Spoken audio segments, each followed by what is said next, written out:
And now, ladies and gentlemen, from the heart of the Inland Empire, right here in sunny Southern California, it's Robert Cardoza Live, where we talk about politics, money, and you.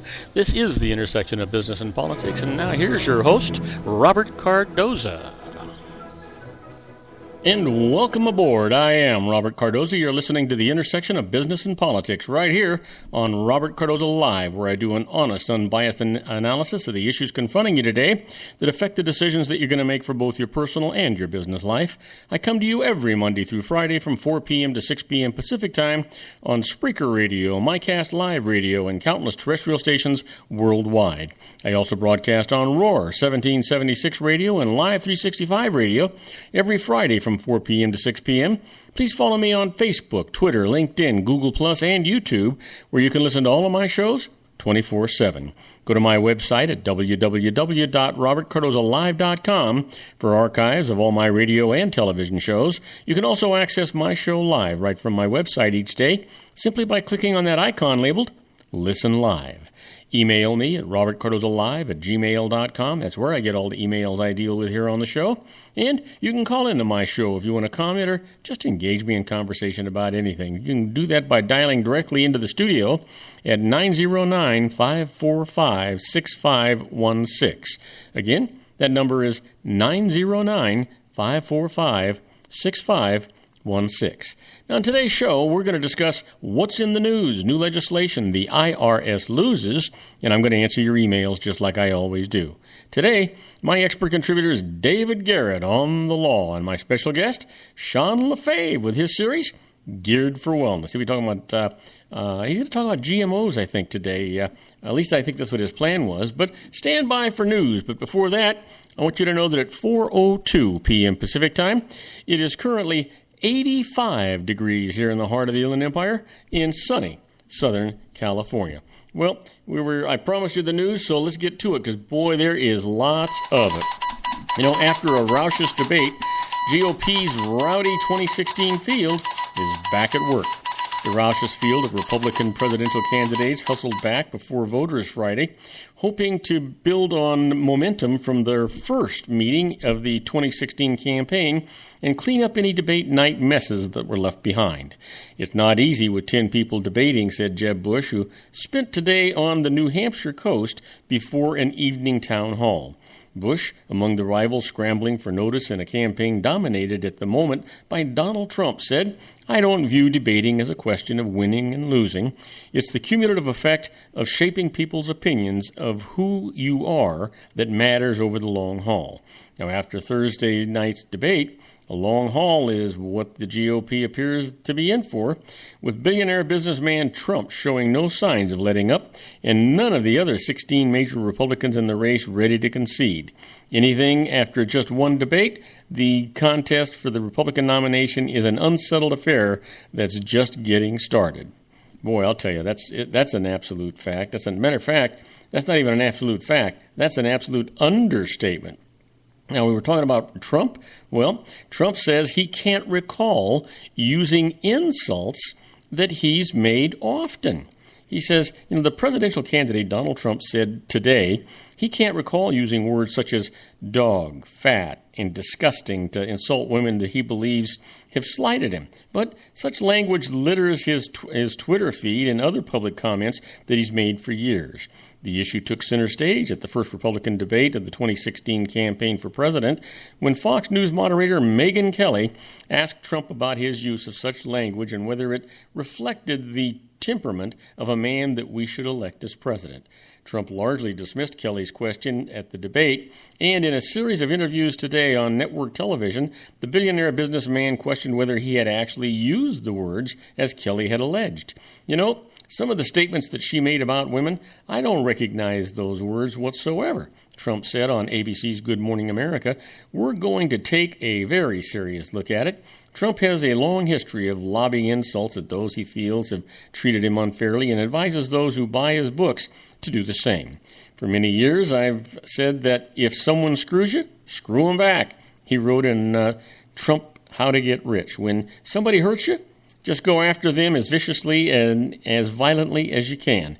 When doing so, he has repeatedly targeted women and their physical appearance. Rosie O'Donnell's disgusting. I mean, both inside and out. You take a look at her, she's a Slav. She talks like a truck driver, he said in a 2006 in 2006 during an interview with Entertainment Tonight. I'd look her right in that fat, ugly face of hers. I'd say, Rosie, you're fired, from her television show, The View. Well, that's Donald Trump. You know what? And I got a feeling that that's what people are enjoying. They're liking they're finding it refreshing. Instead of having a lot of politicians lie to us and cover up, Donald Trump is telling it like it is, and he's telling it like we feel it. How about this? This just in today, Iran nuclear deal opens diplomatic channels for Syria. The nuclear deal with Iran was widely expected to affect other Middle East issues, and that may already be happening with Syria. A series of recent diplomatic maneuvers suggest a growing willingness to at least engage with the Iranian-backed government of Bashar Assad on ways to end the country's civil war. The embattled leader seems no more inclined to step aside now than he did 4 years ago, and any agreement still looks to be far off. But the search seems to be on for an elegant solution that might, for example, allow him a transitional role. In part, it is also driven by the new leadership team in Saudi Arabia, which emerged with the accession to the throne of King Salman, in January. Another factor is the emergence and spread of the violent and fanatical Islamic State group as the most potent opposition to Assad, far more so than the relatively moderate rebels who won a measure of world support after the conflict began 4 years ago. Despite the government's brutality and aerial bombardment that has leveled some opposition in held areas, the 50-year-old former eye doctor now seems, at least to some, comparatively more palatable. Well, you know what? The Civil War has killed at least 250,000, displaced half the population, flooded brittle neighborhood countries with refugees, and has left jihadis occupying not only much of Syria, but also perhaps a third of Iraq. Well, you know what? What a great world we live in, huh? Just think about it. Well, speaking of Iraq, thousands of Iraqis are protesting against the government corruption. Like they think that's new, right? Thousands of Iraqis braved the scorching summer heat to stage a huge protest in central Baghdad today, calling on the prime minister to dissolve the parliament and sack corrupt government officials. Security forces and riot police sealed off Iraqi's iconic Tahrir Square and searched anyone who entered the area. But tens of thousands of men, women, and children thronged the sprawling square, waving Iraqi flags. In the name of religion, the thieves robbed us. They chanted long into the evening. Men with the government-backed popular mobilization forces, the umbrella group made up predominantly of Shiite militias, pulled up in trucks and handed out ice water bottles to the protesters. Their gesture was welcomed by roaring shouts in support of the parliamentary force now fighting the Islamic State group. The PMU was hastily assembled last year with pre-existing militias and new volunteers to reinforce the Iraqi military after it crumbled in the face of Sunni militant blitz that seized a third of the country.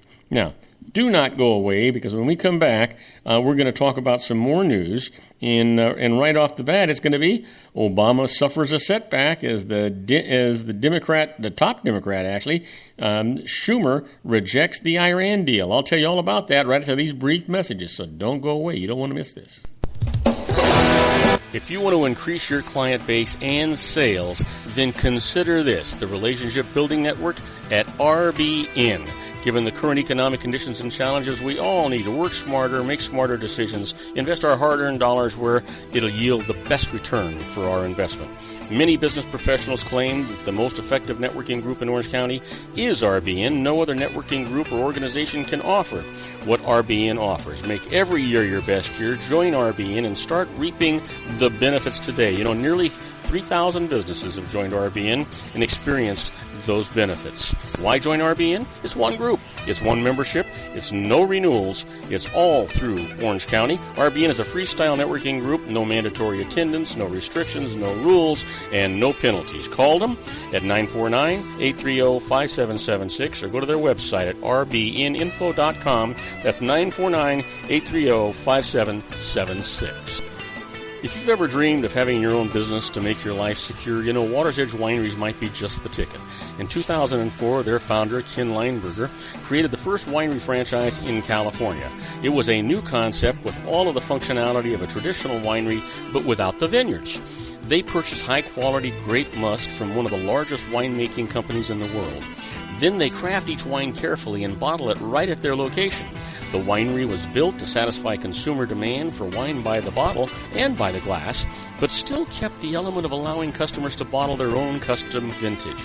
Now, they're opening urban wineries across the United States under the brand Water's Edge Wineries. If you've ever dreamed of owning your own winery, it may be in reach right now through Water's Edge Wineries. Just give them a call at 909-468-9463, extension 700. That's Water's Edge Wineries, 909-468-9463. Have you ever found yourself caught between a rock and a hard place? The law offices of Blomberg, Benson, & Garrett might be just the answer for you. The attorneys of Blomberg, Benson, & Garrett have been serving the Inland Empire since 1989. They're dedicated to the aggressive litigation of civil, criminal, and real estate matters. Over the years, they have recovered tens of millions of dollars for their clients. The firm's practice specializes in litigation of personal injury, accident, slip and fall, real estate, and criminal law cases. The firm provides clients with the care, accuracy, and dedication of experienced attorneys. Blomberg, Benson, & Garrett is located at 10300 4th Street, Suite 150 in Rancho Cucamonga, California. They've been providing the Inland Empire residents with outstanding legal services for over 25 years. They look forward to providing you with aggressive legal representation. Call them at 909-945-5000, where you can talk to a person, not a machine. That's 909-945-5000, the law offices of Blomberg, Benson, & Garrett. And now let's get back to our show where we talk about politics, money, and you. And I am Robert Cardoza. You're listening to Robert Cardoza live on the street at the intersection of business and politics. And now we're still talking about the news. You know, Obama suffers a setback as the top Democrat, Chuck Schumer, rejects the Iran deal. President Barack Obama suffered a notable setback in his all-out campaign to secure Democratic support for the Iran nuclear deal when the leading Jewish Democrat in the Senate announced his opposition. The question is how significant the blow will turn out to be. Republicans, infuriated by Obama's recent comparison of GOP foes of the pact of death to America, Iranian hardliners immediately focused on the stunning break with the president by Chuck Schumer of New York, and they're urging other Democrats to buck the administration. But there was no quick indication that the announcement by Schumer, the number 3 Senate Democrat and party leader in waiting, would trigger a rush of Democratic opposition to the international accord, which aims to curb Iran's nuclear program in exchange for billions of dollars in relief from crippling economic sanctions. In fact, just hours after Schumer's late Thursday statement, Wisconsin Senator Tammy Baldwin and Vermont Independent Bernie Sanders endorsed the deal, bringing the number of Senate backers to 15. Remember, they need 47. The test of a great nation is not how many wars it can engage in, but how it can resolve international conflicts in a peaceful manner, said Sanders, a Democratic presidential candidate, who said he spoke to Obama just this morning. Still, a second New Yorker, Representative Elliot Engel, the top Democrat on the House Foreign Affairs Committee, and an additional Democratic member of the panel, Brad Sherman of California, joined Schumer today in opposing the deal. 5 weeks before crucial votes in Congress, Schumer's decision was seen as a blow to the administration, whose intense lobbying on Capitol Hill since last month's deal had produced a steady stream of support from Democrats who had been the most vocal in demanding congressional oversight, including Virginia's Tim Kaine and Florida's Bill Nelson. But Democrats in the House and Senate said they remained confident that a sufficient number would ensure Obama's deal survives. You know, a lot of this stuff is just, positioning, especially with Chuck Schumer. You know, he's got to watch out. He's got a lot of contacts, a lot of friends, especially in Israel, and he's probably bowing to the pressure that comes in from Bibi Netanyahu.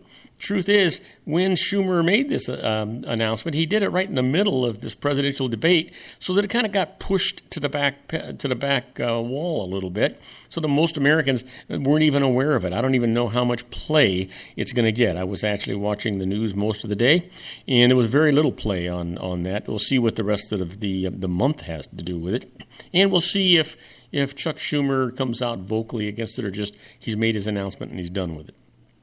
Now, also today, a deadline passes for the Croat held by the Islamic State militants in Egypt.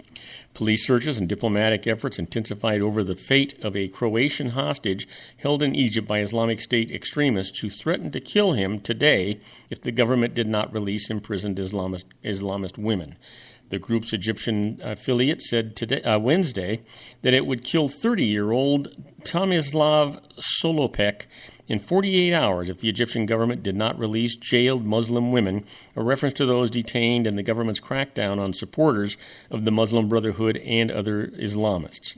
And extremist sympathizers noted the passage of the deadline on social media. Croatia's foreign minister, Vesna Pusic, met with her Egyptian counterpart in Cairo to press efforts. Foreign Minister Sameh Sorki, his office pledged in a statement that Egypt will spare no effort in the search for Solopek. No other information was immediately available about the fate or the hostage. A married father of two in previous kidnapping situations involving the Islamic State group. Deadlines have passed and videos of killings have appeared later. You know what? If you pray for this man. That's all I can say. France expands the hunt for debris in a week-long reunion search. A French search plane lifted off today for a bird's-eye view of Reunion Island, seeking any more potential debris from Malaysia Airlines Flight 370. French authorities said today they've launched a one-week-long operation with boats and aircraft scouring the Indian Ocean island, where a wing fragment was discovered 9 days ago. Malaysian officials say it came from the missing Boeing 777, but investigators from other countries are being more cautious. The prefect of the French Overseas Department, Dominique Sorain, said today that the search would cover an area about 75 miles by 25 miles around the east coast where the 2-meter-long wing fragment was found. Sorain said other objects have been found on the island beaches since last week and have been removed for examination, but he said officials don't know if these belong to the plane. There remained a difference of opinion between Malaysian officials and the counterparts in France, the U.S., and Australia over whether the wing part known as a flaperon was definitely from Flight 370. Well, I guess time will tell. It's been a long time already, and the families of those people need some closure, so let's hope that they get it. Well, a year after Michael Brown's death, Ferguson has changed. A year ago, Ferguson, Missouri was a mostly quiet working-class suburban town. The uneasy relationship between its growing black population and its mostly white police force barely registered in local headlines. Everything changed on August the 9th, 2014, when a white police officer named Darren Wilson shot and killed Michael Brown, an unarmed black 18-year-old. The street confrontation on that sultry day launched the Black Lives Matter movement. Now, the city government and the streets themselves look much different. The city has a new police chief, a new city manager, and a new municipal judge, all blacks who replaced the white leaders. All Ferguson officers wear body cameras. The city council has new members, too, several of whom are black. And the business district that was at the center of last year's sometimes violent protests is slowly rebuilding. The unrest that followed the shooting scarred a proud community which has spent nearly a year trying to atone for past sins and move ahead. Hear, hear. Now, do not go away, because when we come back, we're going to deal with the IRS loses. And the first case up is a business deduction for family medical expenses. And I'm going to tell you all about that right after these brief messages. So please, don't go away. We'll be right back. Isn't it time to shine the spotlight on your expertise? The Interview, starring you. Here's your chance to capture 5 minutes of fame with The Interview. This isn't just any interview. This is your opportunity to showcase your expertise and position yourself as a trusted expert in a one-on-one video interview hosted by Robert Cardoza, host of the nationally syndicated show Robert Cardoza Live and powered by AHA Studios. What is it? A professionally recorded video for your use. Robert Cardoza interviews you on the set where he records his show. Professional interview showcases your expertise and value, shot in a state-of-the-art studio. And what's in it for you? Gain credibility as an expert, earn the trust of your target market, educate in a way that intrigues your audience, gain a powerful marketing tool that offers dozens of uses, website, video sharing sites, social media, email, DVDs, direct mail, lobby video, resumes, profile building, all that kind of stuff. Association with the nationally syndicated celebrity. That's right.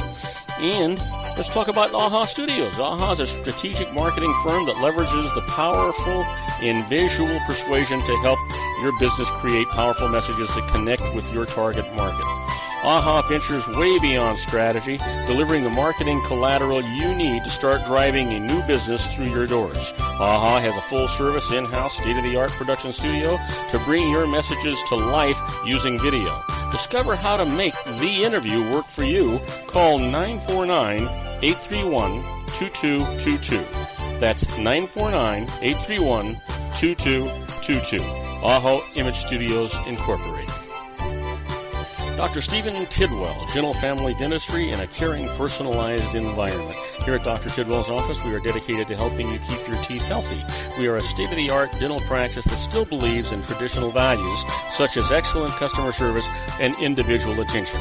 We have a special welcoming offer for you for just $39, a complete exam, personal consultation, professional cleaning, and all necessary x-rays. That's a $266 value for $39. Dr. Tidwell has 2 convenient locations and experienced staff to provide you with professional care and personal attention that you deserve. Call today. Don't delay a great smile another day. Call 909-944-7308. That's 909-944-7308 for Rancho Cucamonga or San Bernardino. Joel Saltzman is Dr. Wireless. He has turned his considerable expertise into consumer credit risk and wireless security into a highly specialized independent web-based consulting enterprise targeting consumer credit risk analysis and wireless transactional security and monitoring. He works as a wireless analyst, veteran independent agent, and consumer liaison for most wireless telecom carriers and equipment manufacturers. For more than 20 years, corporate and private clients and media audiences have counted on his unvarnished advice while weighing the technology, performance, and cost differences between Sprint, Nextel, AT&T, Verizon, and T-Mobile. Joel specializes in setting up mobile wireless hotspots to be used for disaster preparedness, business continuity, and mobile wireless merchant processing solutions. Call Dr. Wireless at 310-400-4900 or go to his webpage at drwireless.com. Again, call 310-400-4900 or his webpage at drwireless.com. You'll be glad you did. And now, back to our show.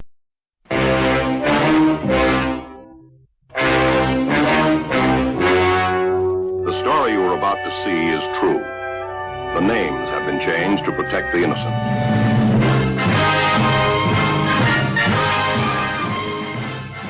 Oh, yeah, here we are, my favorite part of the show, the IRS Loses. You know, I keep saying it's my favorite part of the show. I'm kind of torn between this and those interesting but useless facts. You don't want to miss any of those. But, this is really interesting to most people. Nobody wants to hear about the IRS winning. They all want to hear about them losing. So let's get right to it. In this first case, a business deduction for family medical expenses. Now, Ralph Frem was self-employed as the owner of a business with one employee, and that was his wife. He had to adopt an employee benefit plan providing medical insurance covering its employees and their families, including him as the spouse of an employee. Now, the IRS objected. They said the business could deduct only the part of the premiums covering his wife's medical expenses and not his. So he went to court to get some satisfaction here. Justice is what we ought to call it. And they said such medical coverage is a common business expense and is deductible by self-employeds the same way that it is by other businesses. The point here, greater tax benefits such as reduced self-employment tax may result from a business expense deduction for medical insurance than from the normal deduction for it. So that's why the IRS is objecting. They just want to have their cake and eat it too. Well, unfortunately, they took the cake right from your pantry, so think about that. Also, the IRS loses. Penalties are lifted on the misvaluation of stock. Here's the thing. When Hotels.com paid stock compensation to key employees, it put a high value on its shares for a large deduction, while the employees reported a lower value, reducing their taxable income. A court upheld the lower value, and the IRS imposed penalties on Hotels.com for overvaluing the stock and underpaying tax as a result. They went to court, and this is what the judge said. The fact that there was a dispute with the employees over the valuation did not mean that the company's valuation was unreasonable. It had followed the advice of outside experts when it filed its return, and failure to file an amended return cannot support a negligence penalty. So, the penalties are lifted. Gotta love that, right? Yeah, absolutely. How about this? The IRS loses. Tax collection actions after bankruptcy are void. Let me tell you about it. A company went broke owing trust fund employment taxes and declared bankruptcy. Its owner declared personal bankruptcy. The IRS then sent her a Form 2751, that's proposed assessment of trust fund recovery penalty, which she signed, acknowledging that she owed the tax. Now, using this, the IRS started collection and levy actions against her. She protested, went to court. This is what the judge said. A declaration of bankruptcy automatically stays all IRS collection actions, and the fact that the IRS sent the form violated the stay. Moreover, the violation means that the form is void. The IRS can never act on it, rather than merely voidable or suspended during the bankruptcy. Hear, hear, thank God. Every time the IRS oversteps its bounds and authority, they ought to get smacked right in the face just like this. Don't you think? Yeah, I think so too. Now, let's move along.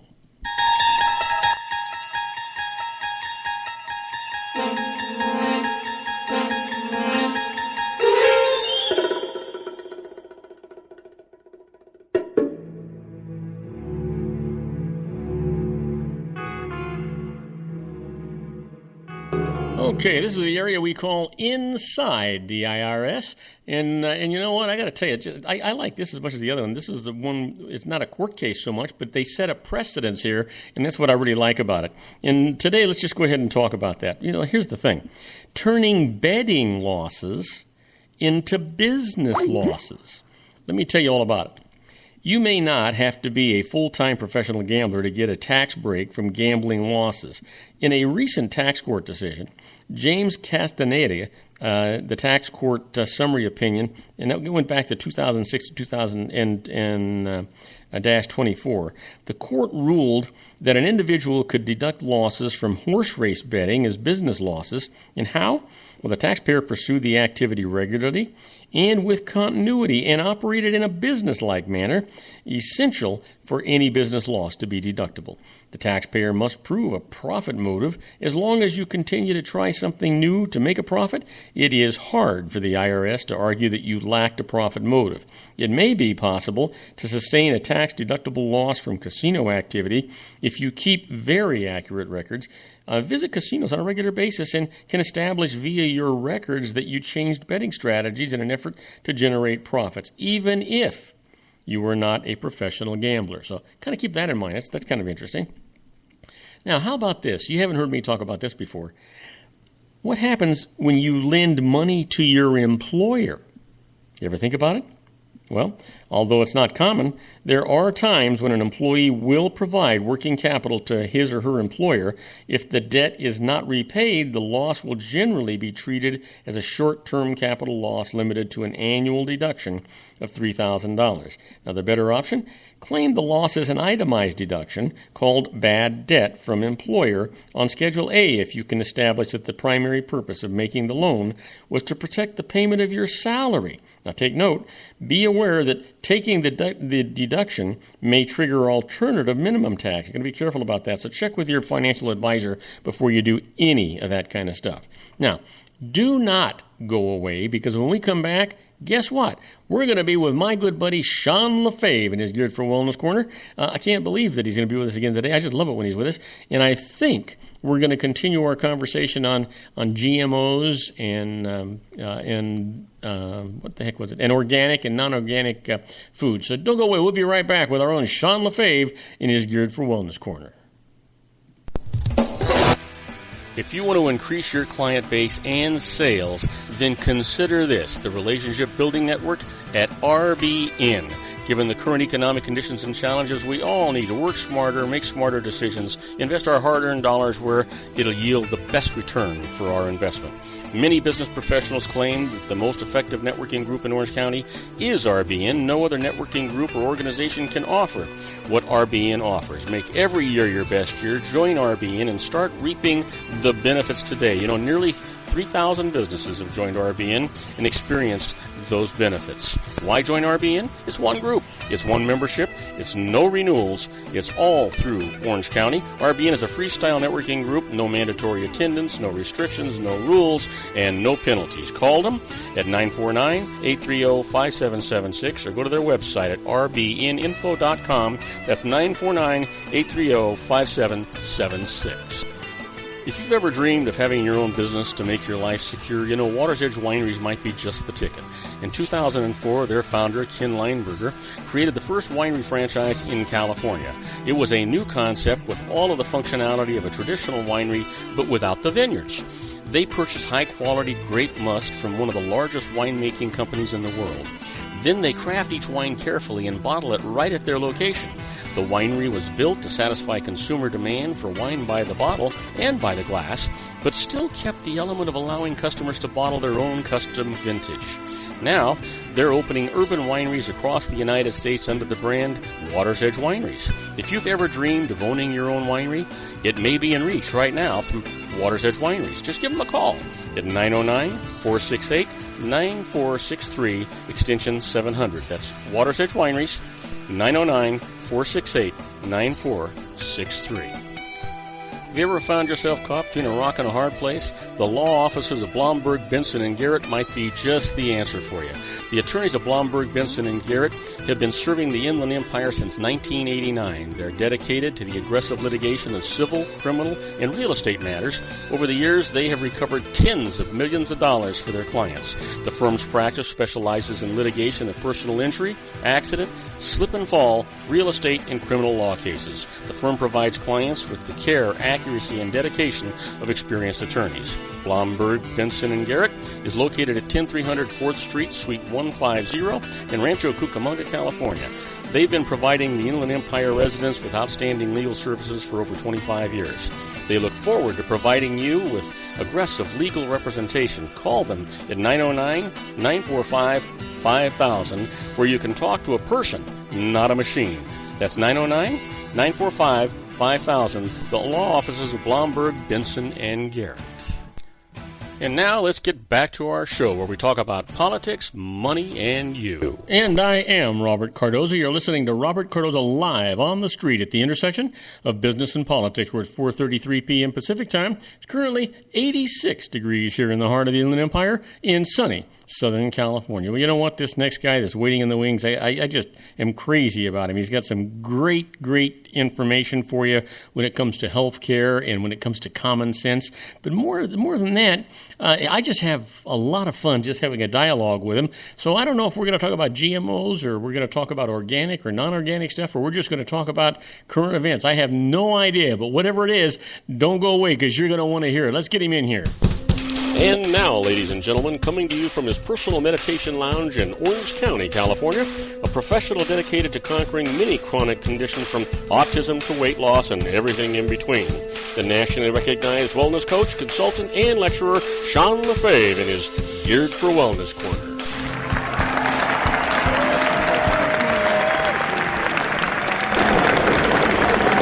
Well, Sean, here we are. Is this day 3 for us this week? I can't believe it. I know. It's pretty awesome. Day 3 it is. Yeah, that's awesome stuff. That's fantastic. So I had a great time at the play last night. It was a lot of fun. Party went really, really well.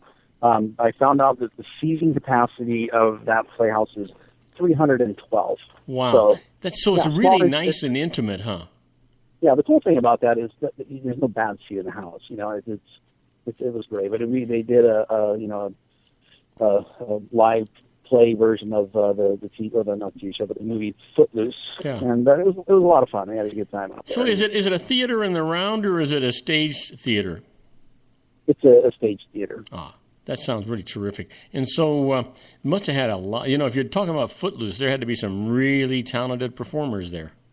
You know, there was. And it's funny. You know how you go to these plays, and of course they always have the lead or two leads. You know, in this case it was a male and female were the two leads, and they were really good. But they're to me they're kind of second. I don't know what they call it, supporting actor and actress. To me, they were the two stars of the show as far as quality of singing and dancing and they just stole the show. They were all really good, but to me, I thought the leads were really good. But there was these two others. They were really kind of their supporting roles that were, you know, the probably the second most up front, and they were, oh man, this woman, she had such an amazing voice, and the guy that he played the kind of the redneck that was, you know, kind of not the most smart guy in the world. I can't remember what his name was in the role, but you know, when he started singing, I went, wow, this guy he did a great job of playing just a total country bumpkin redneck, you know, with about a 70 IQ, but when he sang, boy, I tell you what, you sure it was that high? What's that? Are you sure it was that high? It was, I was trying to be generous. But so I had a good time with the play, and of course, what that means is that I missed the debate, and I was going to try to Google it, and I thought, you know what, I'm talking to Robert tomorrow. And then I said, you know what, I'm going to let him. So give me the scoop. I want to hear. I don't know if you've discussed it on air yet, but we'll let the listeners kind of get what Robert's take on last night. Because you watched it, right? Well, yeah, I did. I watched both of them, unfortunately. And unfortunately, yeah, that's what I've been hearing a lot of that. People going, hey man, I guess there's a lot of people disappointed in Trump, and I've heard two prominent names, one from the first set and one from the second set. And I want to see if you're saying the same thing that I'm hearing. Okay, you know, I dealt a little bit with this during the news section of the show, but I'll tell you, I watched the children's table or the children's hour at the beginning. It was a 2-hour debate, and then after that, I watched the 2-hour main debate, and then after that, I watched a 2-hour analysis of the debate. So, I mean, yesterday was just all politics for me, I think, pretty much. But I can tell you this. There was a shining star in that first debate, and the shining star is somebody who personally I don't really like very much, and that is Carly Fiorini. That's the name I kept hearing over and over again. Everyone said Fiorini was just awesome in the first round. She did a great job. She stood out. She really did a good job, and probably as a result of the job that she did, will wind up on the main stage on the next debate. I'm fairly certain. You know, she was really good. The rest of the people, you could understand why they were on that second second tier. You know, they're just putting you to sleep and going through the motions, and I'm not even sure that some of those will continue after yesterday. I guess they will, but you know. But then going into the first debate, I wasn't sure if the debate was the presidential debate or a debate between Donald Trump and Megyn Kelly. There was a lot of controversy going on, and they opened up the debate asking all of the presidential hopefuls to swear that they would not, if they didn't win the nomination, that they wouldn't go to a third party and run against somebody else, and that they would support whoever won the nomination. Well, Donald Trump was the only one that would not raise his hand to do that, and they knew that was going to be the case. And he says, "Hey, look, I'm not shutting down any of my options. If I happen to if it's not me and I like the person who's going to be chosen, then yeah, I'm going to support that person. But if I don't, then I'm going to do whatever I have to do. I think this country needs help, and I'm the guy that can do it. If there's somebody there that I think can do it too, then I'm going to support him." God forbid he gave an honest answer. Man, we can't have that in politics. Yep. Yeah, honest. Yeah, that's true. And, and so the thing comes down to, they were picking on, no question, they were picking on Donald Trump, trying to entrap him, and he just wasn't having any part of it. They asked him some really difficult, tough questions, and he hit the ball right out of the ballpark. He was just on it 100%.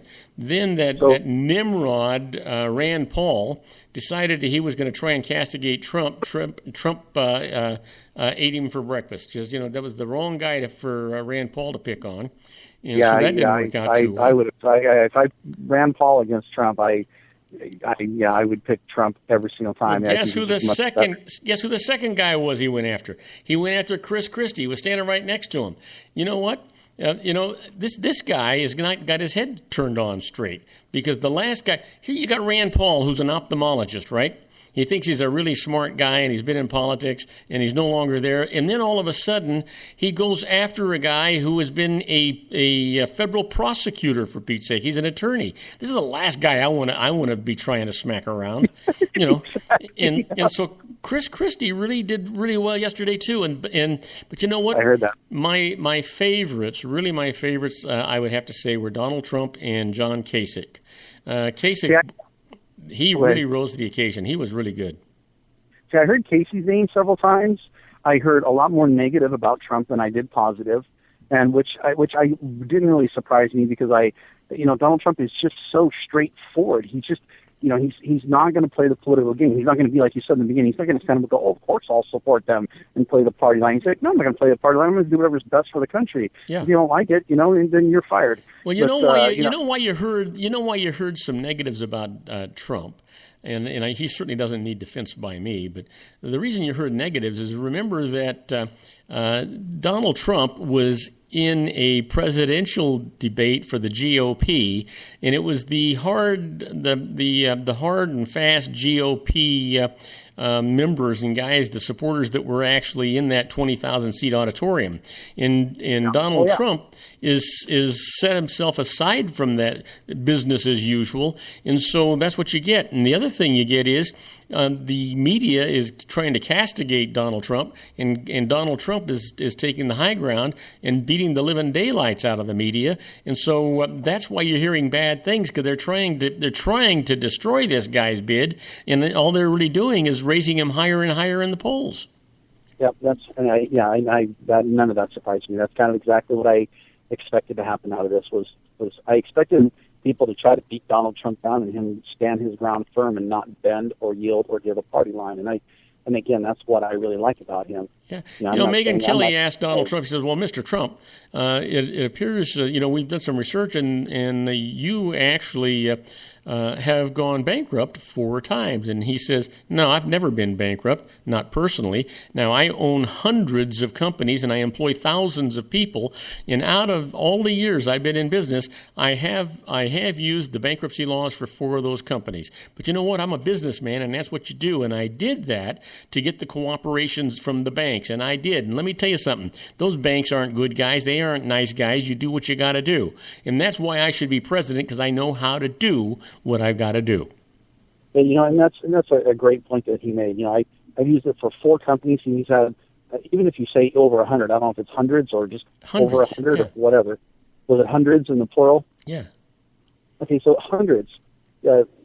How many companies in this? What is the percentage of companies in this nation that go bankrupt? Oh yeah, It's certainly got to be bigger than a single single-digit percentage. Yeah. If he said 4 out of 3 or 400, that's, what is that, 1-2% of his companies went bankrupt? That's a whole lot better than the national average. The guy's doing pretty damn good, but they don't want to look at it that way. They want to go, oh, you filed bankruptcy before. Oh, no, yeah, one of my companies did. But he said what he said. He said, "Hey, I didn't break any laws. I used the laws to my benefit." You know what? There are a lot of people that don't know how to do that, but I'm a good businessman. I do know how to do that, and I came out of it smelling like a rose. You know, the other thing Megyn Kelly said was that he was castigating women. He was just treating them wrongly, and he interrupted her and says, "Only Rosie O'Donnell." Yeah. Well, she deserved it, that's for sure. And people chuckled. Yeah, so he did a great job. He's the unequivocal winner of the debate, no question about it. And that's what all the polls said today. And Carly Fiorina was also the winner of the previous debate. So the general consensus is that Trump won. Oh yeah, by a huge margin. Oh, okay, because I that's not what I heard. I was looking at what people were saying on Facebook and what I had friends. I didn't look at anything official yet. That's why I was like, I'll just wait until I talk to Robert. Oh yeah, I've heard of several people say they really liked what Marco Rubio had to say. I'm sorry, say that again. I don't know. Say it again. You kind of got garbled on me. Oh, I've heard several people say they really enjoyed what Marco Rubio had to say. What? Who? Robert? Yeah, who? I'm not understanding the word. You're coming in a little garbled to me. Say Michael who? I don't know why. Marco Rubio. Oh, Marco Rubio. You know what? A lot of people liked what Marco Rubio had to say, and Marco Rubio actually did look presidential. He did a good job. He didn't stumble over anything. But a number of those guys were just repeating their talking points from previous things that they were doing, and Marco Rubio was doing the same thing. But you know what? He made some good points, and he didn't embarrass himself. He did well, and I think he'll move along. And I don't think he'll be the presidential nominee, but I don't think he expects to be. I think he's in this one. This is sort of like his training wheels, In 4 years from now, he'll do it again, but in 12 years, then I think he'll do it for real, and I think he'll be a real contender. Yeah, I agree with you on that. I really like Marco Rubio. Matter of fact, I followed one of those. Remember when everyone made fun of him because he took a sip of water after the presidential State of the Union address? Yeah. And of course, he turned it into a big fun thing, and he started selling these water bottles with his name. And I actually bought one because I was like, you know what, I like this guy, and I really do like him. And I agree with you. I don't know that he's presidential material right now, but I think in a couple of election terms, he very well will be. Well, we're going to go on a break. When we come back, I am going to get back on GMOs some more. I came up with a really fun little analogy as I was sitting in my Jeep earlier today of why GMOs just don't work with human beings right now. So we're going to talk about that as soon as we come back. Well, that's going to be, you know what, that's interesting. And so, and I'm going to have lots of questions. I hope you don't mind. And we'll be right back with our own Sean LaFave and his Geared for Wellness Corner. We're going to talk about GMOs. That's genetically modified organisms that go into our food. You got to ask yourself why. Well, I'll tell you what, we're going to find out why right after these brief messages. So don't go away. You'll be sorry. Isn't it time to shine the spotlight on your expertise? The Interview, starring you. Here's your chance to capture 5 minutes of fame with The Interview. This isn't just any interview. This is your opportunity to showcase your expertise and position yourself as a trusted expert in a one-on-one video interview hosted by Robert Cardoza, host of the nationally syndicated show Robert Cardoza Live and powered by AHA Studios. What is it? A professionally recorded video for your use. Robert Cardoza interviews you on the set where he records his show. Professional interview showcases your expertise and value, shot in a state-of-the-art studio. And what's in it for you? Gain credibility as an expert, earn the trust of your target market, educate in a way that intrigues your audience, gain a powerful marketing tool that offers dozens of uses, website, video sharing sites, social media, email, DVDs, direct mail, lobby video, resumes, profile building, all that kind of stuff. Association with the nationally syndicated celebrity. That's right.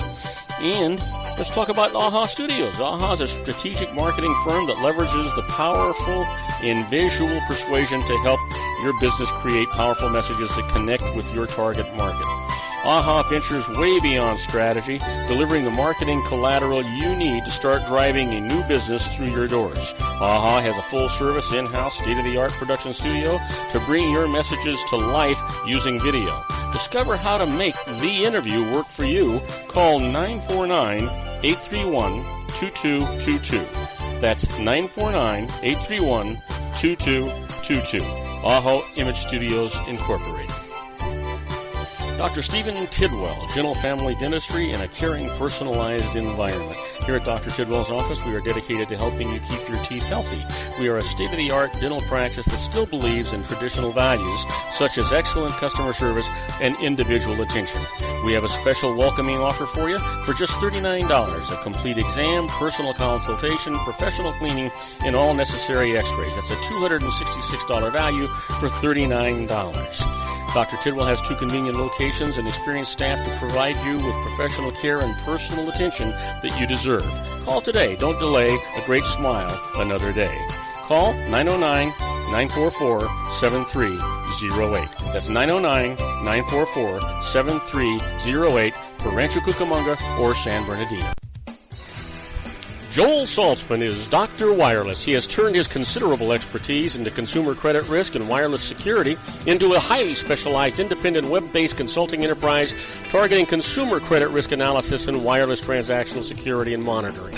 He works as a wireless analyst, veteran independent agent, and consumer liaison for most wireless telecom carriers and equipment manufacturers. For more than 20 years, corporate and private clients and media audiences have counted on his unvarnished advice while weighing the technology, performance, and cost differences between Sprint, Nextel, AT&T, Verizon, and T-Mobile. Joel specializes in setting up mobile wireless hotspots to be used for disaster preparedness, business continuity, and mobile wireless merchant processing solutions. Call Dr. Wireless at 310-400-4900 or go to his webpage at drwireless.com. Again, call 310-400-4900 or his webpage at drwireless.com. You'll be glad you did. And now, back to our show. And I am Robert Cardoza. You're listening to Robert Cardoza live on the street at the intersection of business and politics. We're talking to our own Sean LaFay with his Geared for Wellness corner, and we're going to talk about GMOs, that's genetically modified organisms, and why they're bad for you. So, Sean, you've got the microphone, buddy. Well, I'm to kind of bounce off of what we just got done talking about. One of my issues that I always look at when it comes to any presidential candidate is really what their stance is on GMOs and healthcare in general and vaccinations and really Donald, again, as much as there's other things that I like about him, Donald Trump seems to be more in line with my philosophy on how we should label foods, how we should produce food, and how we should have the right to choose on vaccinations and those kind of things. And so for that reason alone, I really like Donald Trump. But all the other stuff that we talked about as well, he's just a great guy. But so for me, that's a big thing. And when again, GMOs, a GMO is a genetically modified organism. So we've taken this food and we've genetically modified it, and we've changed the structure of it. And when we talk about Monsanto, I know you talked about this yesterday, was what's in it for them to genetically modified food? Well, of course, they're going to be able to make a food that is resistant to the effects of their pesticides, so they can spray more of it on there, kill more weeds more easily, and of course they're going to sell more of the pesticides.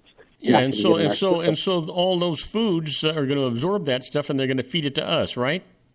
Right, exactly. So now we're eating foods that, one, have genetically been, their structure.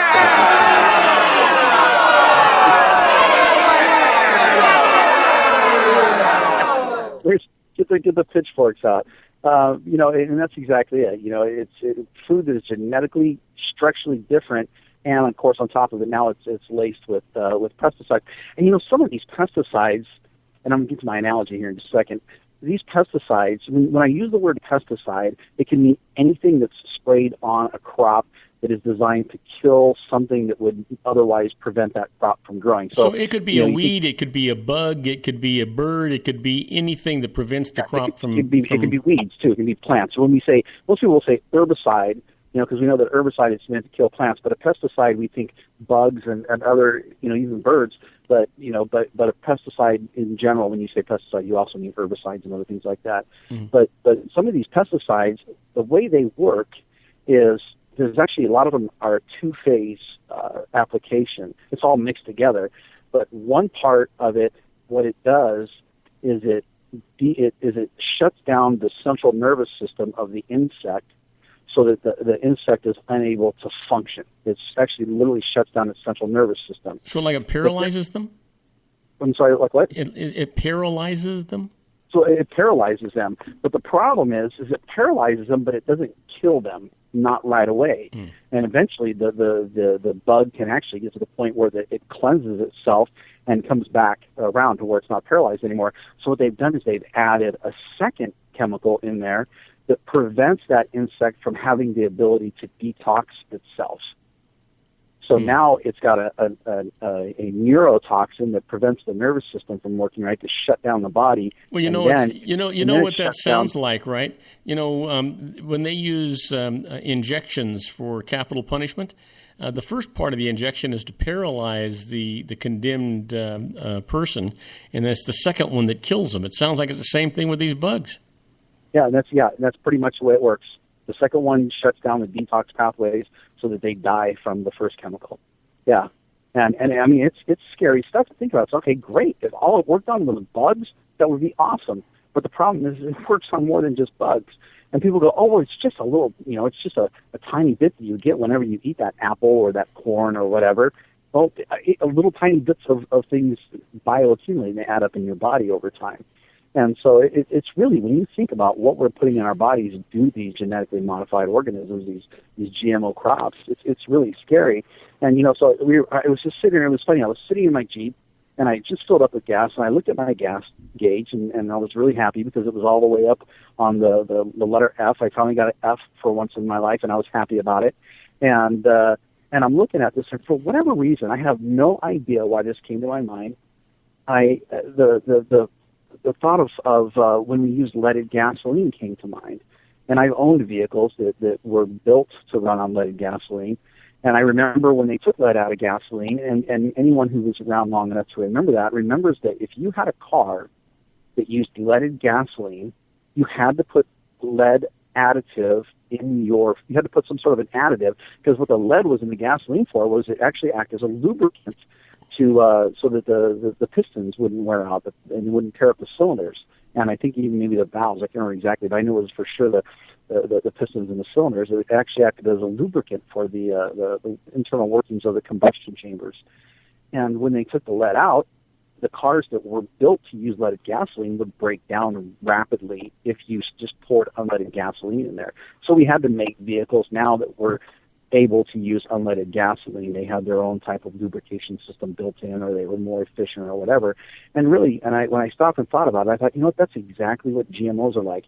It's like taking a car that's built for leaded gasoline and putting unleaded gasoline on it. It's going to wear out faster, and that's exactly what's happening in our body. We can still run off of these genetically modified foods, but we just aren't going to be able to run as long or as efficiently on them. So that brings up a real interesting scenario, Sean, and that is that, and I don't even know if there's a study out there. There certainly should be. If there's not, there's got to be some reason that all of these other countries, with the exception of this free country we live in, has banned GMOs. The thing is that why isn't there a study that shows, hey, you know what? If you eat the food that is created through GMOs, you are shortening your lifespan by 10, 15, 20 years. Because your internal organs can't function on it as well, and they just sort of wear out.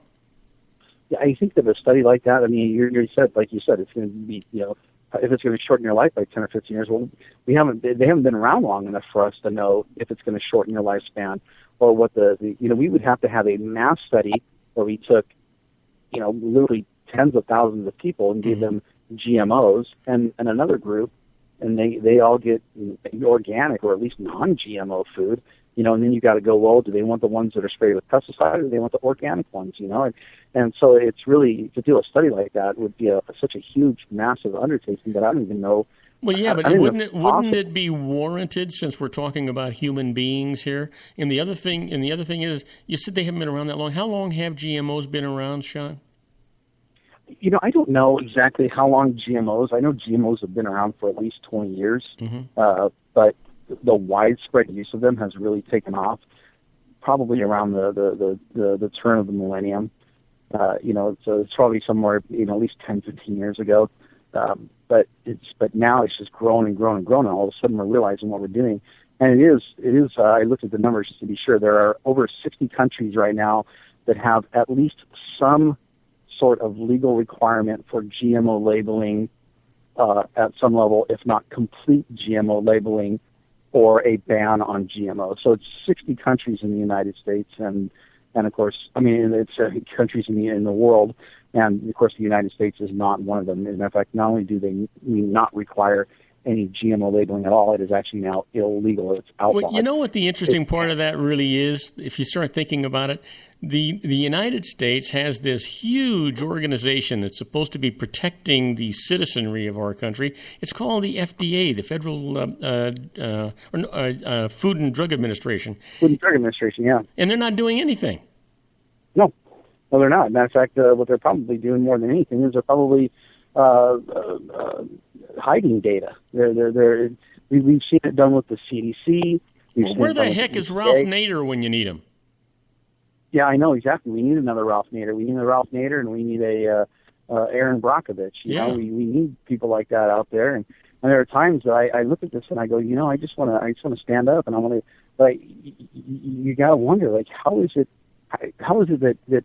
that it's gotten by so many times? And I know there have been people who have taken this to Congress. I watched them. In fact, I used to be one of these dorky guys that watched C-SPAN, and I don't watch C-SPAN anymore because I just don't watch TV at all. I can't stand watching the news. I get so angry. I watch the news and I'm like, oh my God, what are we doing? So, it's bad enough, reading articles about, all the GMO stuff and all the, medications and all the, the problems with our healthcare system and people getting sicker and sicker. And that just drives me crazy. And it makes me, wonder, why we're so, why we're just putting ourselves in this position where we just seem so doomed. But if I turn on the news, Rob, it just puts me in a spiral. And I used to watch C-SPAN all the time. I don't even watch that anymore. Have you ever seen the, old news that was printed, the old news from the newspapers, the local papers and things like that? They were talking about births and birthdays and anniversaries, and they were talking about good and happy things and letting everybody know what was going on in their community. And now it's just travesty. As a matter of fact, it just came up now that Holmes, the James Holmes, that was the theater killer in Colorado. The jury couldn't come up with a death penalty, so they gave him life in prison. So just about that. The other thing is, did you know where the name news came from? Back, we talking about like now or no? The word news actually is an abbreviation. It's for north, east, west, and south, which means everywhere. And so it's just the first letter abbreviation of the coordinates of the compass. I had no idea. Never even gave it a thought. I'm full of interesting and useless information. I like it. I'm going to be using that one a lot. I'm going to go around. People are going to be like, man, Sean is so smart. Like, well, that's because I'm on the Robert Cardoza life.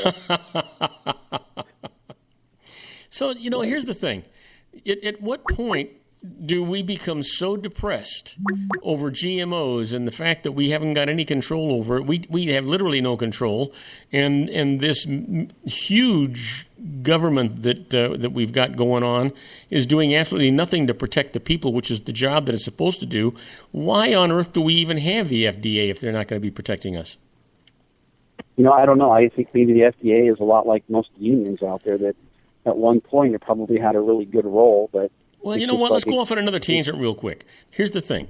We have people that are just terminally ill and suffering horribly, and there are modalities out there that are used in other countries that are giving, if not cures, relief to these kinds of people, these suffering people, and yet we can't get that approved from the FDA to let these people at least finalize their lives with some peace and comfort and painless. Yeah, and I for the life of me, I wish I had an answer for that.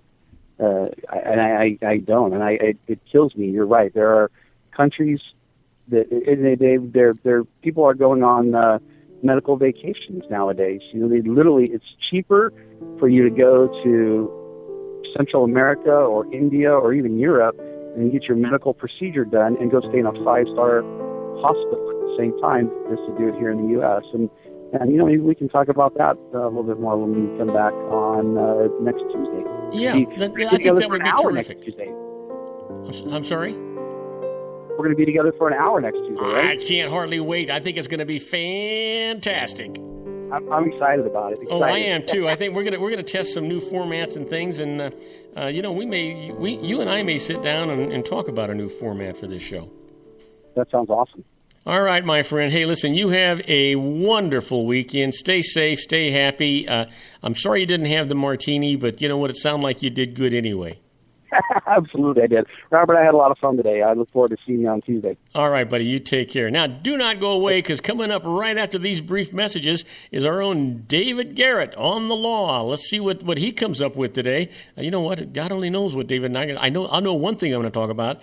I saw a picture of him on Facebook holding fish. This guy, I mean, these were big fish. We're going to talk about that a little bit. So don't go away. We'll be talking to David Garrett on the law right after these brief messages. If you want to increase your client base and sales, then consider this, the Relationship Building Network at RBN. Given the current economic conditions and challenges, we all need to work smarter, make smarter decisions, invest our hard-earned dollars where it'll yield the best return for our investment.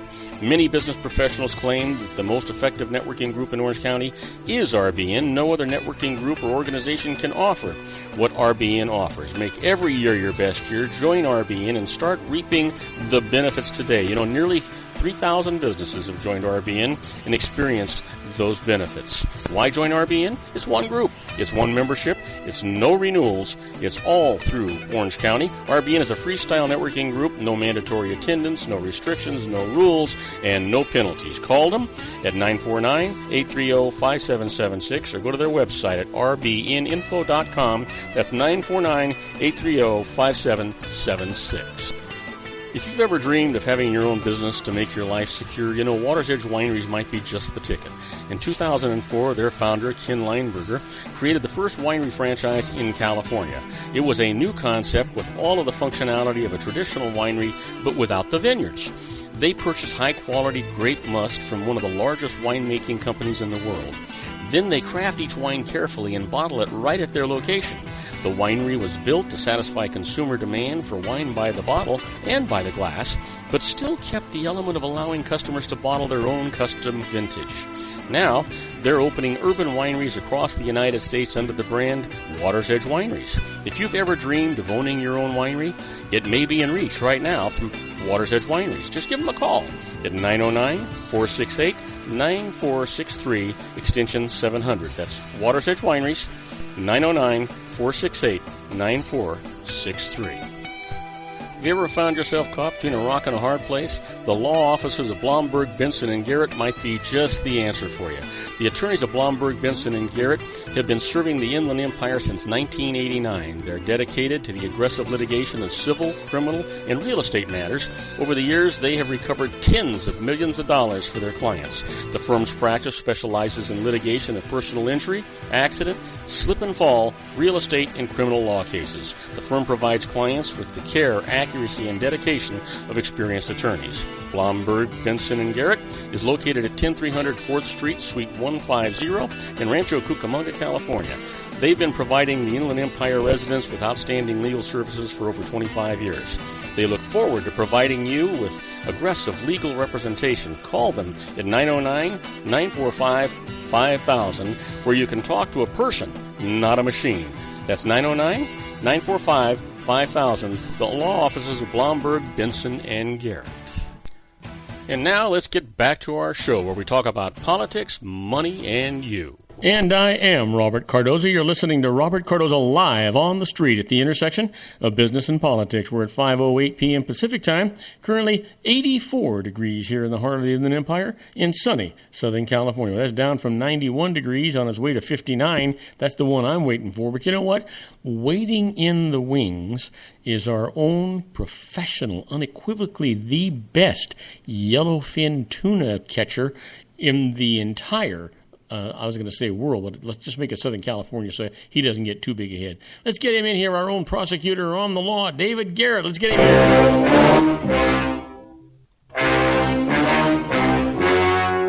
The story you are about to see is true. The names have been changed to protect the innocent. And now, ladies and gentlemen, coming to you from the bowels of the Hall of Justice, our own legal guru, David Garrett, attorney at law.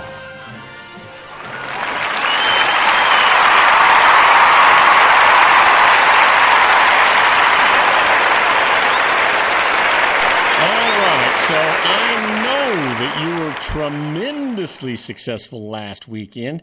You were so proud of it, you actually sent pictures out over Facebook and over the social media. Yeah, I'll tell you.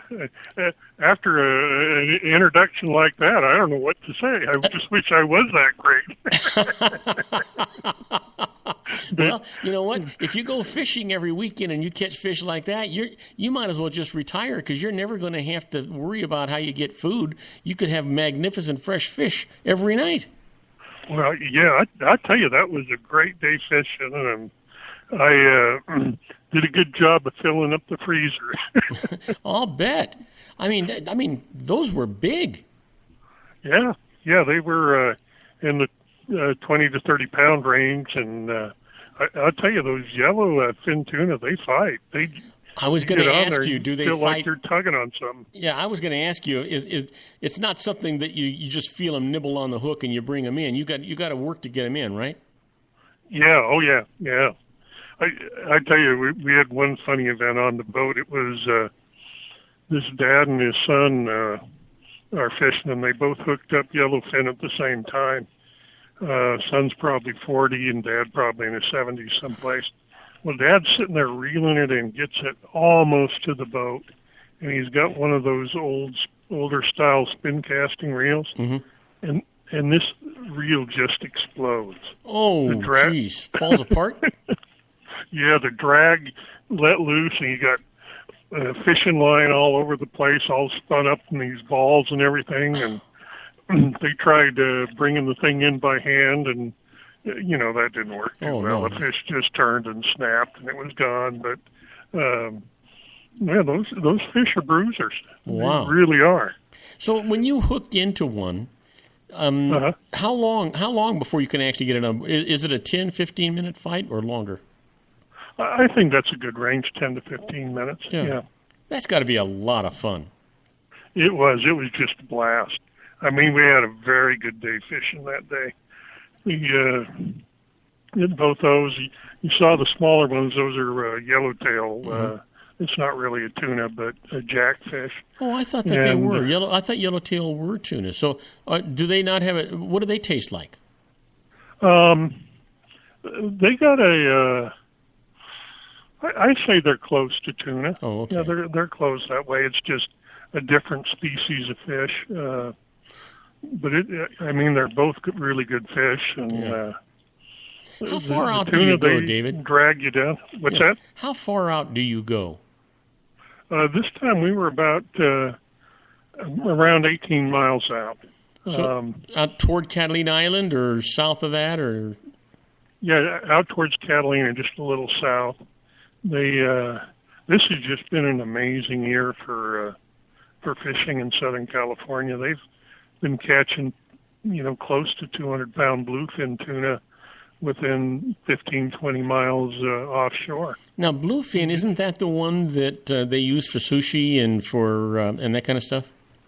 Yeah. They use both that, the yellowfin and the yellowtail. And then I saw that you caught 3, so is that your limit for the day? No. It was, frankly, I was wore out and If I didn't catch another one, I was fine with that. So you can catch more than 3? Yeah, you can. I think the limit's 5 on it.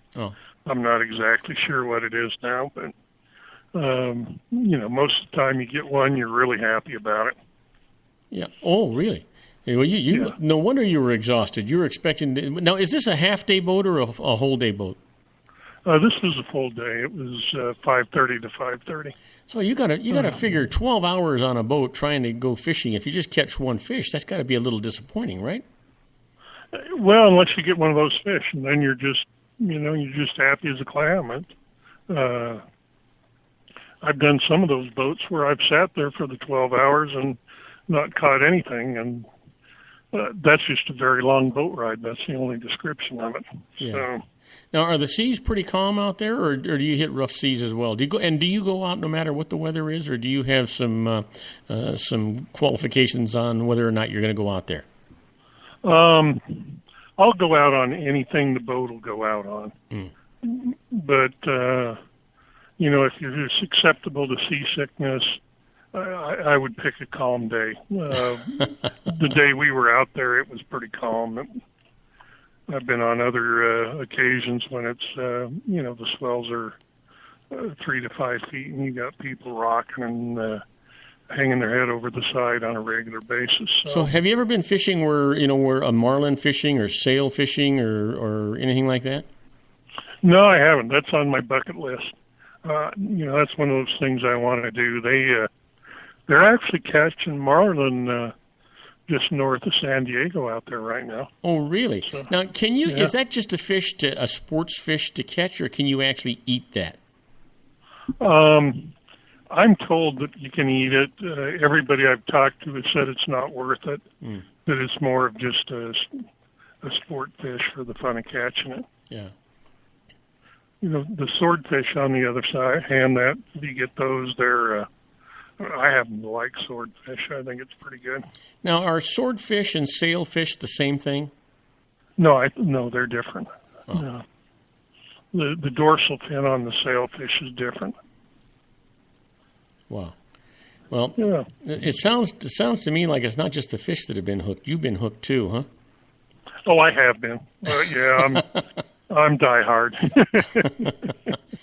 So, listen, we've got about, what have we got here? About 4 minutes before we have to go on a commercial break. And you want to set us up for what you're going to talk about in the next segment? Sure. Yeah, I've got 2 things to cover. One is people visiting New York City with their handguns and kind of the ramifications of that. Mm-hmm. And then the other is, there are moves out there about what to do about going to the theater, in the movie theater.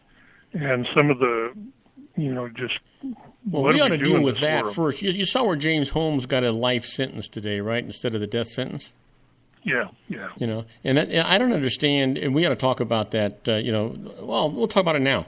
I don't understand how a jury couldn't come to grips with this thing. It's tough. I suspect the guy was just nutty enough that they didn't feel comfortable giving him the death penalty. Yeah. If they believed that he was mentally disturbed, mentally incapacitated, I suppose that the humane thing to do would be to give him a life sentence or to have him in court. Now, is he going to prison or is he going to a mental institution? I believe he's going to prison. Yeah, because the judge said. Because the judge said he was competent. So, and not otherwise they wouldn't have done anything. They'd have just put him into a mental institution until they could have tried him, right? Right. Yeah, they'd have just kept him there till he was capable of participating in his own defense. But from what I'd read, it looked like there were certain members on the jury that wanted death penalties and others that didn't. And since they didn't come to a 12-juror and unanimous verdict, that it defaulted to life in prison. Let me ask you this, because you made the comment about the phrase he couldn't participate in his own defense. Isn't that what attorney? I mean, how many defendants actually participate in their own defense? The attorneys are the ones that are usually doing that. What participation does the defendant do other than to hope and pray that he's got a good enough attorney to get him off? Well, the theory is they got to be well enough to communicate with the attorney, provide him facts and evidence to, be able to prepare the defense. And then the second part of it is they got to kind of understand what's going on. Yeah. And I can tell you, I've had not a lot of these, but I've had a few cases where the individual I was representing didn't understand what was going on. I mean, that's kind of scary stuff. Yeah, and you don't want to take undue advantage of somebody like that. I understand that. All right, listen, when we come back, we'll be talking some more to our own David Garrett on the... Matter of fact, David, give your contact information now. We got 20 seconds. Oh, sure. Our phone number is area code 909-945-5000, and the website is www.lawbbg.com. And we're talking to our own David Garrett on the law. We'll be right back talking about, should you or can you, how do you, and why would you, and what can happen if you do take a gun to New York City. We'll be right back after these brief messages. Don't go away. Isn't it time to shine the spotlight on your expertise? The Interview, starring you. Here's your chance to capture 5 minutes of fame with The Interview. This isn't just any interview. This is your opportunity to showcase your expertise and position yourself as a trusted expert in a one-on-one video interview hosted by Robert Cardoza, host of the nationally syndicated show Robert Cardoza Live and powered by AHA Studios. What is it? A professionally recorded video for your use.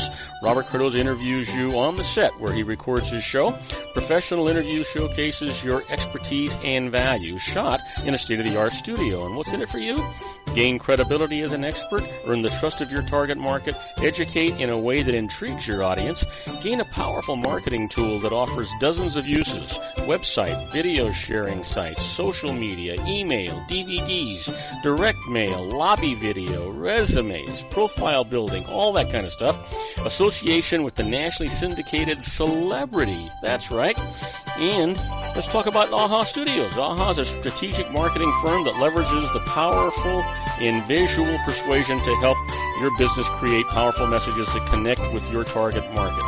AHA ventures way beyond strategy, delivering the marketing collateral you need to start driving a new business through your doors. AHA has a full-service, in-house, state-of-the-art production studio to bring your messages to life using video. Discover how to make The Interview work for you. Call 949-831-2222. That's 949-831-2222. AHA Image Studios, Incorporated. Dr. Stephen Tidwell, General Family Dentistry in a caring, personalized environment. Here at Dr. Tidwell's office, we are dedicated to helping you keep your teeth healthy. We are a state-of-the-art dental practice that still believes in traditional values, such as excellent customer service and individual attention. We have a special welcoming offer for you for just $39, a complete exam, personal consultation, professional cleaning, and all necessary x-rays. That's a $266 value for $39. Dr. Tidwell has 2 convenient locations and experienced staff to provide you with professional care and personal attention that you deserve. Call today. Don't delay. A great smile another day. Call 909-944-7308. That's 909-944-7308 for Rancho Cucamonga or San Bernardino.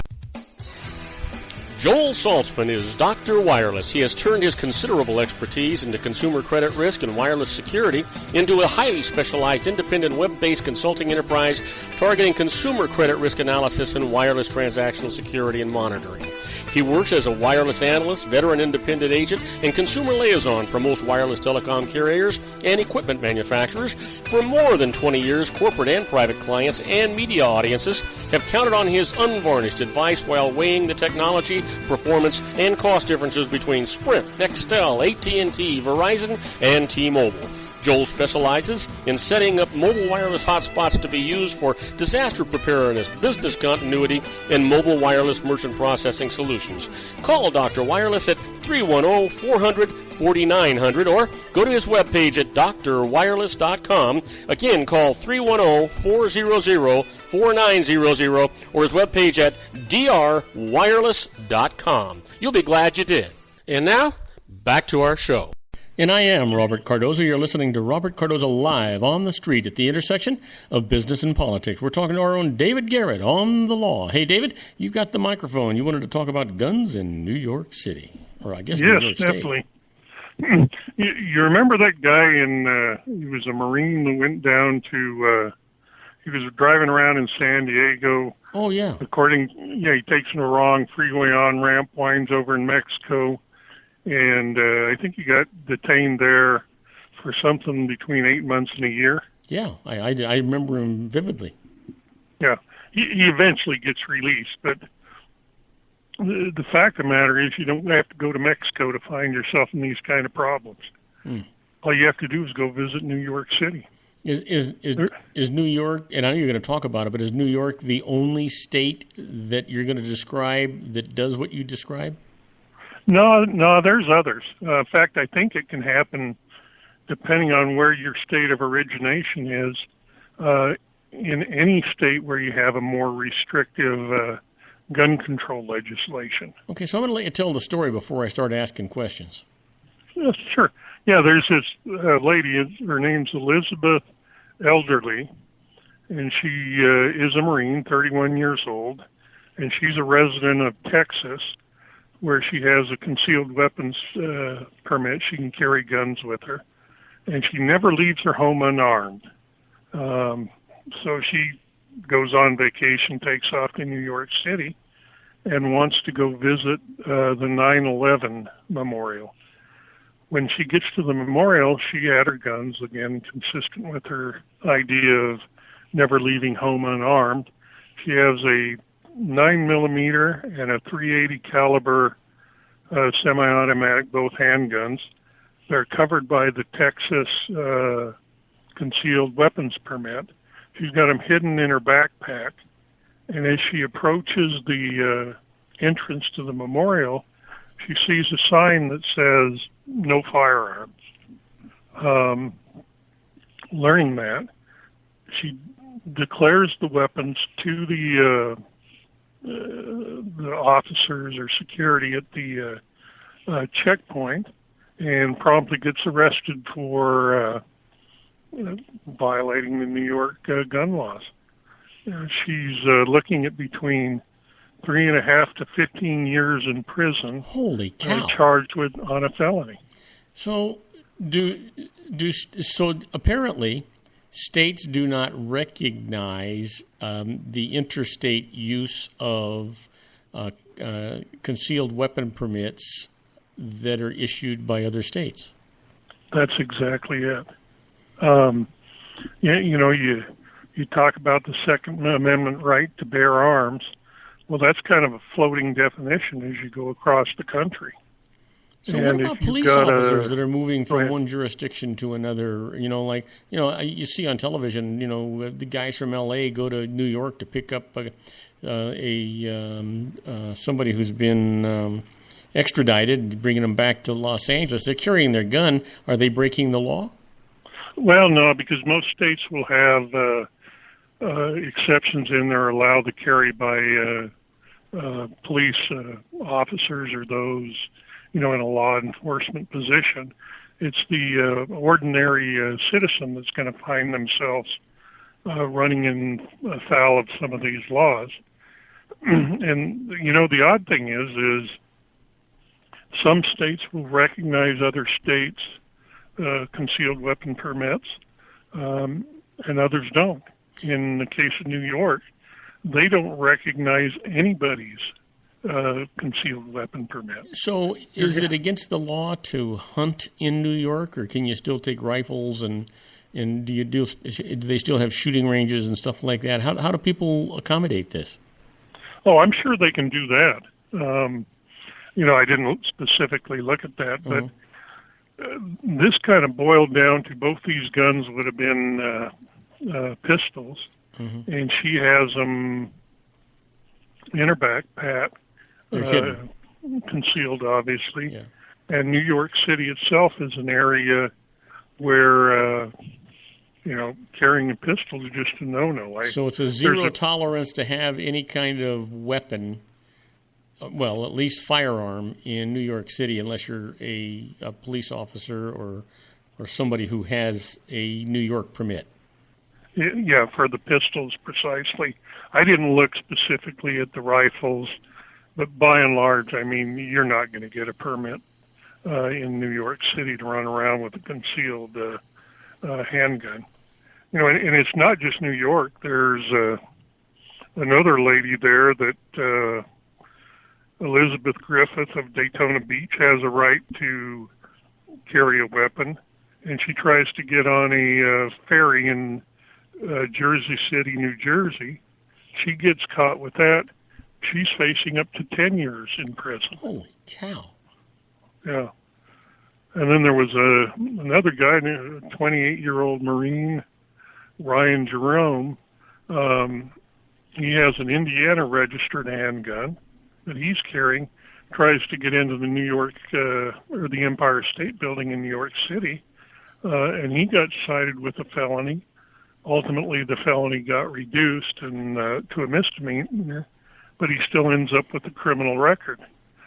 And as you go through this, in the case of Elizabeth, she had done some checking on the internet and apparently come across faulty information that said her handgun permit was okay in New York City. So now, if she could verify that, even though it wasn't accurate, but if she could verify that, wouldn't a judge throw that out and say, hey, wait a minute, she's done a due diligence, she was under the impression, she looked it up, and she thought it was okay, or they hold her to a higher standard?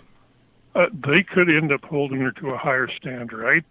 I hopefully what will happen in her case is you'll have the prosecutor, the district attorney, and they have discretion to, to what extent they pursue and prosecute certain crimes. And I would like to think that the district attorney would take into account that in her case she'd done everything reasonable to comply with the law. She just got bad information off the internet, and then make a decision whether or not to even prosecute her. But from a strict letter of the law, she would have been guilty of the crime. Well, even though she had no criminal there is a part of me that says, you know what? Why does anybody need to take a weapon across the country? Yeah. I mean, that's another. I mean, I have compassion for this woman, although I've got to question. Is she a half a bubble off level for wanting to have a concealed weapon? Although I've spent a lot of time in New York City, and there's many times that I wish I had one. Oh yeah. It's there's parts of that city that are not so pleasant. And, I'm not going to say the 9/11 memorial would be a bad place. I mean, I can't figure out why you would arm yourself to go into the memorial, but I don't know. It's kind of a bad situation to find yourself in. Well, in her particular case, though, you would think she would not have even approached the memorial. She would have never even declared the weapon. She'd have turned around and gone the other way if she hadn't done the research that said, hey, this is okay. Yeah. She could have left her guns in the motel. Yeah. I mean, I don't understand why, looking at it from a devil advocate point of view, why you need to go through all the hassle of flying around with your guns and all the nonsense that TSA puts you through just because you're on vacation. I guess she felt that was the right thing to do. Well, you would have thought that somebody at TSA would have said, hey, lady, this isn't going to work out good for you over there. If you're not a member of law enforcement, or if you don't have some official reason for being there with this, you'd think somebody, she had to declare the gun before she got on the plane. Yeah. I guess they just, it's kind of like traveler beware. Yeah. God. The real moral of all these stories is, if you're going to travel and you're going to take a gun with you, you probably ought to make sure, what laws are in effect in the state you're going to. Yeah, but obviously that doesn't work because this woman did that, right? Well, she got it on the internet. I don't know. I suppose, what do you do? Go to I don't know, does the district attorney have a website? I guess you'd go to the attorney general's website, right? Yeah, you can do that. Something that has .gov in its domain address, and rather than a lot of these other sites you see out there. Which is a better defense too, right? Say that again? Which would be a better defense too. They didn't just go to some old website. They went to a government website. A local government. That was where you should go to. I don't think she went there. I think she just checked it on the internet. And sometimes relying on information off the internet is what was the old Latin caveat emptor, buyer beware. Oh yeah. It's amazing some of the, everybody looks at the internet as the final word these days, and the truth is there's a lot of misinformation on the internet, and a person has got to be really careful. You can look up and find just about anything you want on any position you want if you look hard enough, which means that you could also find something that has an alternative position. Oh, easily. I mean, you get those guys that are, like you say, a little bit off level, and sometimes they're the most vocal posters on the internet. Yeah. And last time I used Google, it didn't have a arrow that said "idiot posting" next to it. Yeah. Maybe we should suggest that to Google. Yeah, I think, you know what? Yeah, absolutely. It's amazing some of the stuff that goes on, but there's a part of me that feels bad for this lady. There's a part of me that says, "Gee whiz, isn't that an abuse of power over there for such what appears to be such an innocent thing going on?" On the other hand, the woman, why take multiple weapons across the country?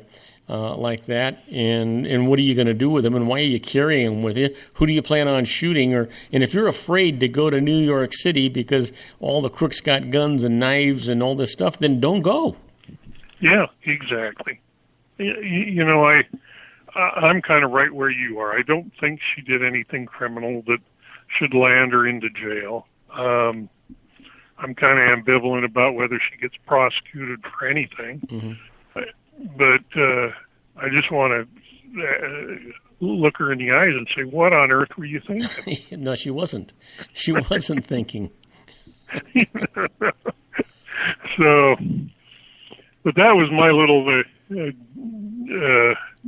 gem of legal stuff for today. Just, during the holidays, some people travel, some people take their guns. I mean, find out what the laws are where you're at. Oh, yeah, absolutely. And my guess is that what takes this over the mark, it's the straw that broke the camel's back, is the fact that it was a concealed weapon. Yes. Yeah, that's what gets her in trouble, and particularly the fact that it was a pistol in an area of New York City where basically pistols are, just persona non grata. Yeah. All right, my friend, are you going fishing tomorrow? I'm thinking about it. I got enough tuna right now, so I'm thinking of going after bass again. Well, go after bass, my friend. Get yourself a variety. That's what you got to do.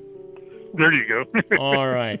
So listen, you stay safe, stay healthy. Give out your contact information real quick before you go. Again, our number is 909-945-5000. It's Blomberg, Benson, and Garrett, and the website is www.lawbbg.com. Okay, my friend, have a wonderful weekend. Stay safe, stay sane, and we'll talk to you next week. You too, Bob. Have a good one. You too. Now, do not go away, because after these brief messages, we're going to be dealing with the birthdays for today, the secret daily teaching for your life. Got a magnificent one today. The Harvard business tip of the day, and interesting but useless facts. So we'll be right back after these brief messages. Don't go away. If you want to increase your client base and sales, then consider this, the Relationship Building Network at RBN. Given the current economic conditions and challenges, we all need to work smarter, make smarter decisions, invest our hard-earned dollars where it'll yield the best return for our investment.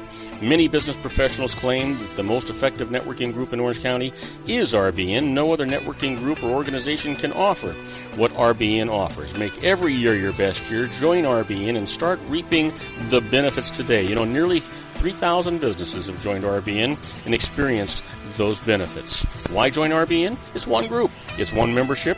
It's no renewals. It's all through Orange County. RBN is a freestyle networking group. No mandatory attendance, no restrictions, no rules, and no penalties. Call them at 949-830-5776 or go to their website at rbninfo.com. That's 949-830-5776.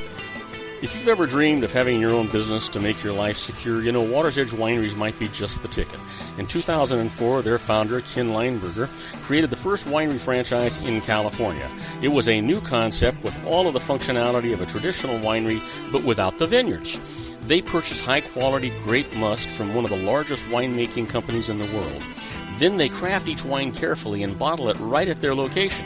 The winery was built to satisfy consumer demand for wine by the bottle and by the glass, but still kept the element of allowing customers to bottle their own custom vintage. Now, they're opening urban wineries across the United States under the brand Water's Edge Wineries. If you've ever dreamed of owning your own winery, it may be in reach right now through Water's Edge Wineries. Just give them a call at 909-468-9463, extension 700. That's Water's Edge Wineries, 909-468-9463. Have you ever found yourself caught between a rock and a hard place? The law offices of Blomberg, Benson, and Garrett might be just the answer for you. The attorneys of Blomberg, Benson, and Garrett have been serving the Inland Empire since 1989. They're dedicated to the aggressive litigation of civil, criminal, and real estate matters. Over the years, they have recovered tens of millions of dollars for their clients. The firm's practice specializes in litigation of personal injury, accident, slip and fall, real estate, and criminal law cases. The firm provides clients with the care, accuracy, and dedication of experienced attorneys. Blomberg, Benson, and Garrett is located at 10300 4th Street, Suite 150 in Rancho Cucamonga, California. They've been providing the Inland Empire residents with outstanding legal services for over 25 years. They look forward to providing you with aggressive legal representation. Call them at 909-945-5000, where you can talk to a person, not a machine. That's 909-945-5000, the law offices of Blomberg, Benson, and Garrett. And now let's get back to our show where we talk about politics, money, and you. And I am Robert Cardoza. You're listening to Robert Cardoza live on the street at the intersection of business and politics. We're at 5:41 p.m. Pacific time. It is currently 84 degrees here in the heart of the Inland Empire in sunny Southern California. Well, you know what today is, right? Yeah, it's August the 7th, and it's actually somebody's birthday.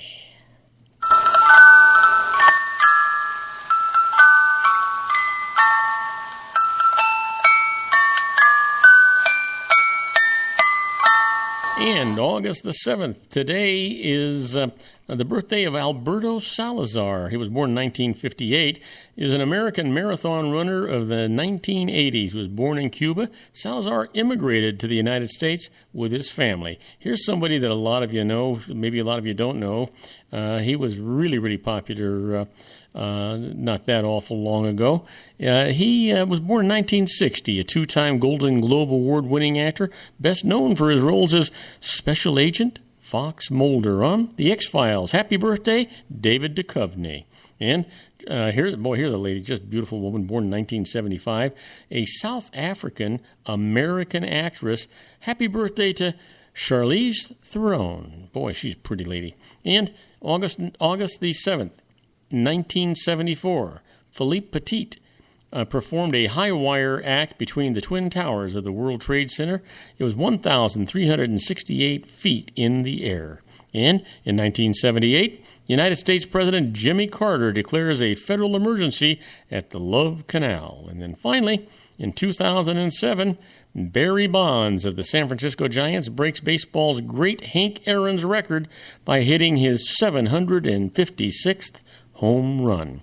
Well, the quote for today comes from Walt Whitman, and Walt says, "I have learned that to be with those I like is enough." Boy, now that's a profound statement. Isn't that the truth? Well, let's talk about that secret daily teaching for your life. Remember, I've always said it, this is all about a positive mental attitude, and that's what it's about today. Let me give you today's secret. Everything is first worked out in the unseen before it is manifested in the seen. In the ideal before it is realized in the real, in the spiritual before it shows forth in the material. The realm of the unseen is the realm of cause. The realm of the seen is the realm of effect. Now, the unseen is the invisible, or the invisible cannot be detected by our senses, but that doesn't mean it does not exist. The invisible or the unseen is where all creation comes from. Your thoughts are invisible. Your feelings are invisible. Your beliefs are invisible. To understand how all creation comes from the invisible, take a look at anything created by a human being, and you'll find out, without exception, that it began in the invisible with a thought. Thoughts are cause, and our material world is the effect. That is the secret teaching for today. It's all about a positive mental attitude. Keep that in mind. You'll be glad you did. I promise you that. Well, let's talk about interesting but useless facts. Right up off the bat, did you know that NASCAR, the NASCAR teams use nitrogen in their tires instead of air? Yeah, it's more stable, doesn't leak out. You know, that's what they use. Matter of fact, a lot of new cars today use nitrogen instead of regular air. How about this? Did you know that 10% of the Russian government's income comes from the sale of vodka? Yeah, boy, that country, they make good vodka. I'll give them that. Did you know that according to the Population Council, people overwhelmingly tend to marry partners who live near them? It's not a bi-coastal thing, unless you happen to be some kind of celebrity, right? I guess. Did you know that, let's see here, I've got to pay attention to what I'm doing. And yeah, we're in good shape. There are twice as many kangaroos in Australia as there are people. Now, the kangaroo population is estimated at 40 million. Now, that gives you an idea. There's only 20 million people in Australia. Isn't that interesting? And yet it's the size of the United States, as far as landmass. You know that there are no words in the dictionary that rhyme with orange, purple, and silver? Work it out. Well, you know what the zip code is for Smokey the Bear? He's got his own zip code. It's 20252. 20252 is the zip code for Smokey the Bear. And although identified with Scotland, bagpipes are actually a very ancient instrument introduced into the British Isles by the Romans. That's interesting. Let's see here. How about, more than 100 pizza box-related patents have been issued since 1976? Can you imagine? You have to put a patent on a pizza box? How about this? Matter of fact, you know what? I've had pizza from different places. The boxes, I have never really noticed any big difference in them. You know, the world camel population is 19,627,000. Can you imagine going out there having to count all those? Yeah. Well, we'll leave it at that, right? Sure. How about this? In the year 2000. Pope John Paul II was named an honorary Harlem Globetrotter. Now, I would have loved to have seen him dribbling that ball around some of them guys. That probably would have done a good job. You know, raindrops aren't actually teardrop shaped. They're rounded at the top and pointed on the bottom. That's interesting, right? Sure. You know, a healthy non-colorblind human, a healthy non-colorblind human eye can distinguish between 500 shades of gray.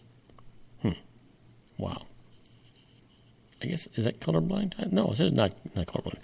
Did you know that in Idaho, walking along the street with a red-tipped cane is strictly prohibited, even for the blind?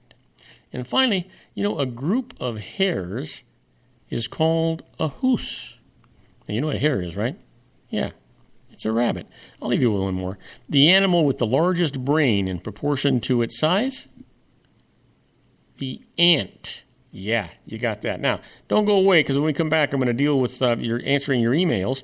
First one comes from Faith Cagney from Parlier, California, asking about an audit redo. I'll tell you all about that right after these brief messages, so don't go away.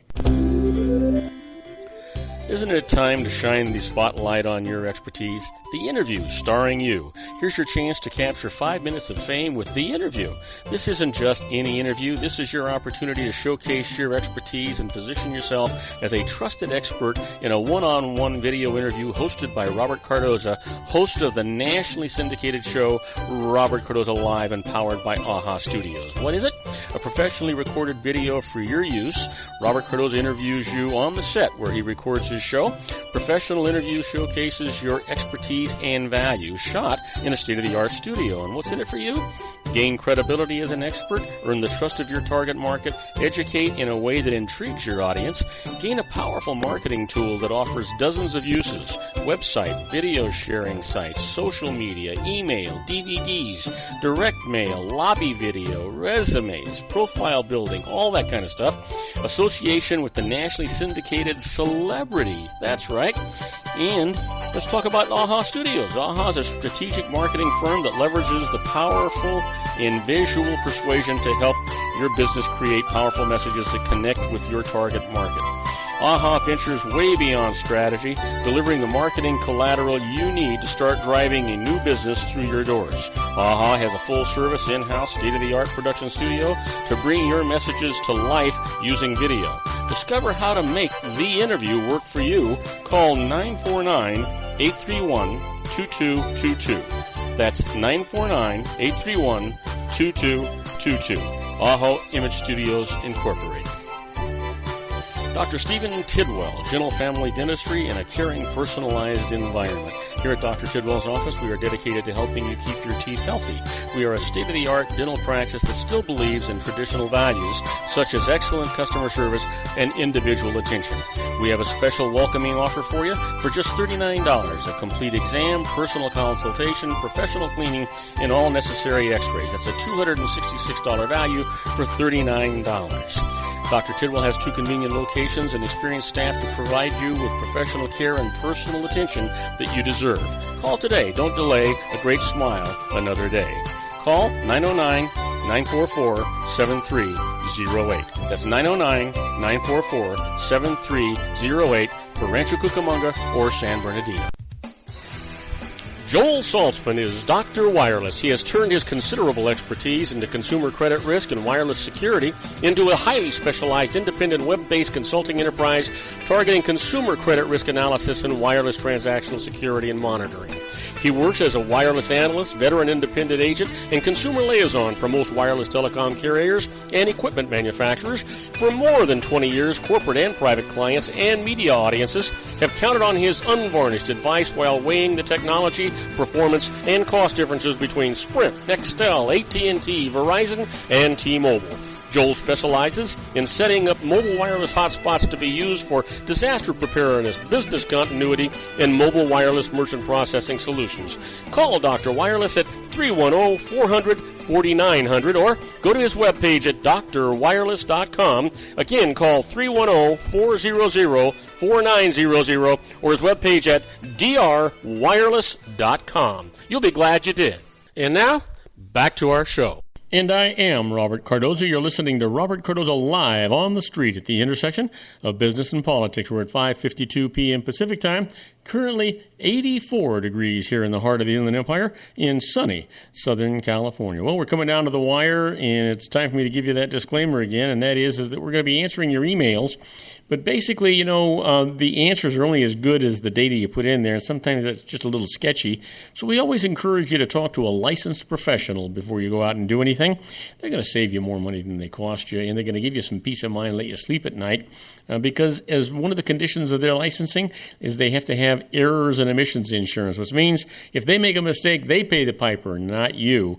That ought to make you feel better. Now, let's get right into our emails. First one comes from Faith Cagney from Paulier, California, asking about an audit redo and says, I just came through an IRS audit that resulted in a no change to my tax bill, and now I've already received another audit notice. This doesn't seem right. Is there any way to stop repeat audits like this? Well, Faith, the tax code section 7605 says that the IRS cannot audit the same year twice unless it has a specific reason for doing so, such as new information indicating a possible tax liability that it lacked at the time of the first audit. Now, similarly, the IRS's own rules say it will not audit an item on a return if the same item was audited on a return filed for either of the two prior years with a no change result. Again, unless it has a specific reason for doing so. Now, your letter doesn't say whether you fit either one of these situations, but if you do, you can call the IRS and ask it to discontinue that new audit, and they will. So hopefully that answers your question and it helps you. Next email comes from Gannon Gallagher from Belfast, Maine, asking about tax withholding and says, I'm still working while my spouse is retiring and about to start receiving both a pension and Social Security benefits. It seems complicated to arrange separate tax withholding from both of them. Can I simply withhold the tax due on my spouse's retirement income from my own pay? Well, Gannon, yeah, you can. If you file a joint return with your spouse, just file a new Form W-4 with your employer that elects to withhold sufficient tax from your pay to cover your joint tax liability. Now, wage withholding also can cover tax liabilities arising from other sources, such as investment income, if you want it to. Now, this can save you the need to have quarterly estimated taxes to cover the tax on this kind of income as well. So kind of keep that in mind if you fall into that category. Well, finally, my last email comes from Isabella Garcia from Covington, Kentucky. Says she won a TV and wants to know, what the heck's the tax? Well, let me tell you. She says, I won a flat screen TV as a prize, and a Form 1099 reporting its value was sent to me and the IRS. But the value on the 1099 was the full manufacturer's suggested retail price, which is far more than the TV actually sells for in stores. This is unfair. Can I report a lower amount? Well, Isabella, yeah, you can. The prize is taxable to you at its fair market value, which is the price at which it actually sells at retail. Now, if this is lower than the price reported on that 1099, you can report the lower amount on your tax return. But be careful. Expect the IRS's computers to catch the difference between the two amounts, and that the IRS will contact you to ask about that difference. So, to be safe, document the lower value that you report with price advertisements from local retailers or the internet, and keep this proof in your tax files. If the IRS then calls you, there should be no problem at all. Now, I want to remind you that we do this as an entertainment section of the show. We always encourage you to talk to a tax professional, a licensed tax professional in your area, before you go off and you do anything else. The whole idea here is that you're protected. They have to have errors and omissions insurance, which means that if they give you the wrong advice and they make a mistake and it's going to cost money, guess who has to pay the money? They do. They're responsible. That's what the errors and omissions insurance does, and you want to make sure that you're dealing with a licensed professional so that you know that they have that. That lets you sleep at night. It gives you peace of mind. You don't have to worry about these things. You don't have to look over your shoulder. You don't have to do any of that kind of stuff to have that kind of peace of mind. Isn't that worth it? Yeah, I think so. It's worth every single nickel of what you're doing and why you're doing it. You know, I'd appreciate it if you tell your friends about my show here on Spreaker Radio. That's SPREAKER.com, and then just search Robert Cardoza Live. You know, we want to build up a loyal following here, and I could sure use your help in doing that. Now, in a couple of weeks, we're going to be coming out with some apps. One for the iPhone, and then one for Android, which will do all the other Windows apps. And so people will be able to follow us. They'll be able to talk to us during the show. They'll be able to listen live or recorded. So we certainly would hope that you would do that for us, will you? Yeah. I want to thank you for listening to Robert Cardoza Live at the intersection of business and politics. Robert Cardoza Live broadcasts on Spreaker Radio, MyCast Live Radio, and countless terrestrial stations worldwide every Monday through Friday from 4 p.m. to 6 p.m. Pacific Time. I also broadcast on Roar 1776 Radio and on Live 365 Radio every Friday from 4 p.m. to 6 p.m. Pacific Time. Please follow me on Facebook, Twitter, LinkedIn, Google+, and YouTube, where you can listen to all of my shows 24/7. Go to my website at www.robertcardozalive.com and email me at robertcardozalive@gmail.com. That's where I get all the emails I deal with here on the show. On my next show, my expert contributor is going to be John Hanson, that little old wine drinker, talking about food and wine. And my special guest will be John Kurth, the Wizard of Words, talking about the syntax of success. I encourage you to tell all of your friends about my show here on the RLC Broadcasting Network. That's our show for today. Beginning today, treat everyone you meet as if they were going to be dead by midnight. Extend them all the care, kindness, and understanding that you can muster. Your life will never be the same again. So many of our dreams at first seem impossible, then they seem improbable, and then when we summon the will, they soon become inevitable. You know, the real secret of happiness is to make others believe that they're the cause of it. Robert Cardoza Live is brought to you by blogtalkradio.com every Monday through Friday from 4 p.m. to 6 p.m. Pacific Time. Now, go out and make it a great day. Your host has been Robert Cardoza, the technical advisor, Matchstick Digital, and your executive producer, also Robert Cardoza.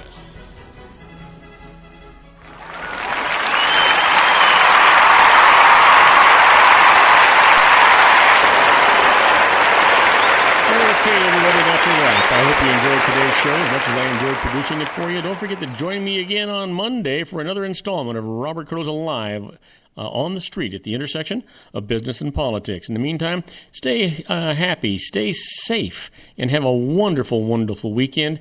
Good night, everybody.